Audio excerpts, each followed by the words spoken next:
నెల్లూరు నగర ప్రజల్లో ప్రతి ఒక్కరు హృదయాల్ని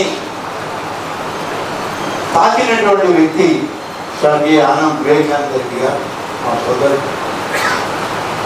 ఆయన యొక్క విగ్రహాన్ని నెల్లూరు నగరంలో ప్రతిష్ఠించాలని చెప్పి రూరల్ శాసనసభ్యులు శ్రీ కోటమిరెడ్డి శ్రీధర్ రెడ్డి గారు ఇటీవలే నెల్లూరు మున్సిపల్ కమిషనర్ గారికి లేఖ ఇవ్వడం,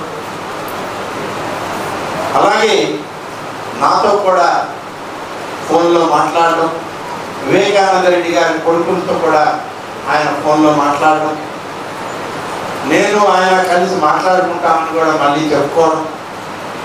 అంతేకాదు నుడా చైర్మన్ కోటమిరెడ్డి శ్రీనివాసరెడ్డి గారు కూడా నా దగ్గరకు వచ్చి వివేకానంద రెడ్డి గారి విగ్రహం పెట్టడానికి మాకే అవకాశం ఇవ్వండి, మీ కుటుంబం తరఫున, మీ యొక్క ఆర్గనైజేషన్ తరఫున కాదు, నేను రాజకీయంగా కొన్ని సందర్భాల్లో ఆయన్ని విభేదించిన మా అందరినీ రాజకీయంగా మా ఎదుగుదలకు కూడా కొంత వివేకానంద రెడ్డి గారి సహకారం ఉంది, అందరం కలిసి పెరిగాం రాజకీయాల్లో.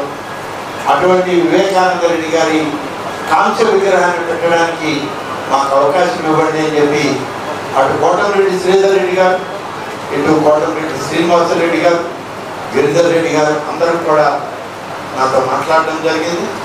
త్వరలోనే వారిని అందరినీ నేను కలిసి మాట్లాడి ఇవాళ పురపాలక శాఖ మంత్రిగా ఉన్నటువంటి కొమ్మూరు నారాయణ గారితో కూడా ఈ విషయాన్ని మాట్లాడి నెల్లూరు నగరంలో ఆ విగ్రహాన్ని ఎక్కడ స్థాపించాలి, ఎలా స్థాపించాలి అనే విషయం ఒక సమగ్రమైన ఆలోచన చేసి విగ్రహం ఏర్పాటు, స్థలం అన్నీ కూడా